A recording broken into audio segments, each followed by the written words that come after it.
അസ്സലാമു അലൈക്കും വറഹ്മത്തുള്ളാഹി വബറകാതുഹു. ഓരോ മതത്തിനും അതിൻ്റേതായ പരിശുദ്ധിയുണ്ട്. അത് ഹിന്ദു ആയാലും മുസൽമാനായാലും ക്രിസ്ത്യാനിയായാലും സിഖായാലും ഏത് മതത്തിനായാലും അതിൻ്റേതായ പരിശുദ്ധിയുണ്ട്. ആ പരിശുദ്ധിയെ നമ്മൾ കാത്തു സൂക്ഷിക്കേണ്ടത് ഓരോ മതത്തിലെയും അംഗങ്ങളാണ്. ഹിന്ദുവിൻ്റെ പരിശുദ്ധി കാത്തു സൂക്ഷിക്കുക, അതേപോലെ മുസ്ലിമിൻ്റെ പരിശുദ്ധി, ക്രിസ്ത്യൻ്റെ പരിശുദ്ധി, അങ്ങനെ ഓരോരുത്തരും മുറുകെ പിടിക്കുക. വിശ്വാസം എന്നത് നമ്മുടെ ഹൃദയത്തിലാണ് എന്ന് വെച്ച് മറ്റു മതക്കാരെ കാണുമ്പോൾ ദേഷ്യപ്പെടുകയോ അവരോട് വെറുപ്പ് തോന്നുകയോ ചെയ്യേണ്ട ഒരു കാര്യവുമില്ല. എല്ലാ മതത്തിലും ഓരോരുത്തരും വിശ്വസിക്കുന്നവരാണെങ്കിൽ, ശരിയായ ദൈവത്തെ വിശ്വസിക്കുന്നുണ്ടെങ്കിൽ ഒരിക്കലും മറ്റൊരു മതത്തിനെ കുറ്റപ്പെടുത്താനോ വെറുക്കാനോ അവർക്ക് ആവില്ല. അതുകൊണ്ട് തന്നെ എല്ലാവരും ഒത്തൊരുമയോടുകൂടി സന്തോഷത്തോടുകൂടി ജീവിക്കുക. പിന്നെ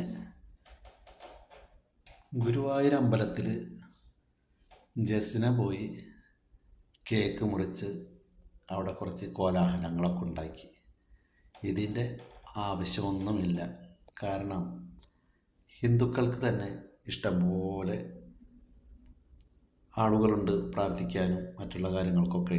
അതിൻ്റെ ഇടയിൽ ഒരു മുസ്ലിം എന്ന പേരുധാരിയായ ഒരു പെണ്ണ് പോയി, ഞാൻ കൃഷ്ണൻ്റെ ഭക്തയാണ്, കൃഷ്ണനെ കൊണ്ടാണ് ഞാൻ ജീവിക്കുന്നത്, കൃഷ്ണനില്ലാതെ എനിക്ക് ജീവിക്കാൻ പറ്റില്ല എന്നൊക്കെ പറഞ്ഞ് ഒരുപാട് കോലാഹലങ്ങൾ ഉണ്ടാക്കേണ്ട കാര്യമൊന്നുമില്ല.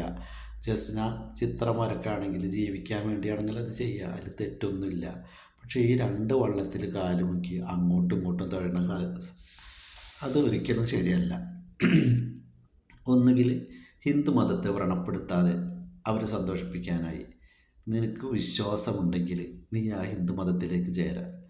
അതല്ലെങ്കിൽ നീ ഷഹാദത്ത് കലിമ ചൊല്ലി വീണ്ടും മുസ്ലിമായി നിൻ്റെ മതത്തിലേക്ക് നീ തിരിച്ചു വരാം. അതാണ് വേണ്ടത്.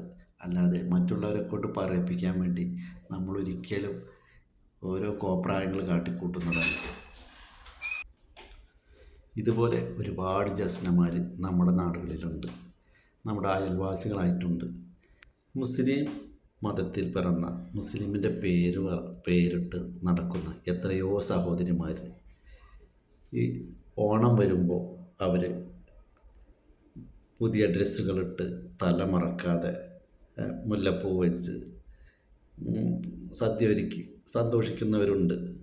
പക്ഷേ എല്ലാ മതത്തെയും നമ്മൾ ബഹുമാനിക്കണം, അംഗീകരിക്കണം എന്ന് വെച്ച് നമ്മൾ ഹിന്ദു മതത്തെ സ്നേഹിക്കാനും സാഹോദര്യം നിലനിർത്താനും വേണ്ടി നമ്മൾ പുതിയ വസ്ത്രം ധരിക്കലല്ല അതിനർത്ഥം.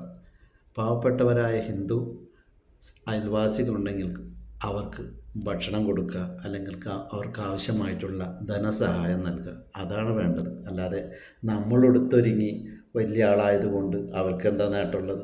അവർക്ക് യാതൊരു ഉപകാരവും ഇല്ല. അതുകൊണ്ട് തൊട്ടടുത്ത് തന്നെ അതേപോലെ ശ്രീകൃഷ്ണ ജയന്തി വരുമ്പോൾ നമ്മുടെ മക്കൾ നമ്മൾ വേഷം കെട്ടിച്ച് കൃഷ്ണനാക്കിയിട്ട് നമ്മൾ അവിടെ കൊണ്ടുപോകുന്നു, പേരും മഹിമയും കിട്ടാൻ വേണ്ടി. മുസൽമാനായ ഒരു കുട്ടി, എന്താ ഹിന്ദുക്കളിലൊന്നും ആർക്കുമില്ലേ? അവർക്കില്ല അവരവകാശങ്ങൾ. എന്താ അവർക്ക് അവരുടെ അവകാശം വിട്ട് കൊടുക്കാത്തത്? അതിൻ്റെ ഒരു ആവശ്യവും ഇല്ല. ആ ശ്രീകൃഷ്ണ ജയന്തി കഴിഞ്ഞ് പിറ്റേ ദിവസം നബിദിനം വരുമ്പോൾ ഈ വക യാതൊരു സന്തോഷവും കാണുന്നില്ലല്ലോ. അപ്പോൾ നീ ശരിക്കും പറയുകയാണെങ്കിൽ ഏത് ജാതിയാണ്, മുസൽമാനാണോ ഹിന്ദുവാണോ ക്രിസ്ത്യാനിയാണോ എന്നൊന്നും നമുക്ക് പറയാനേ പറ്റുന്നില്ല. അതുകൊണ്ട് തന്നെ എനിക്ക് പറയാനുള്ളതൊന്നുള്ളൂ, ഏത് മതത്തിലായാലും ആ മതത്തിൽ വിശ്വാസത്തെ മുറുകെ പിടിച്ച് ജീവിക്കുക.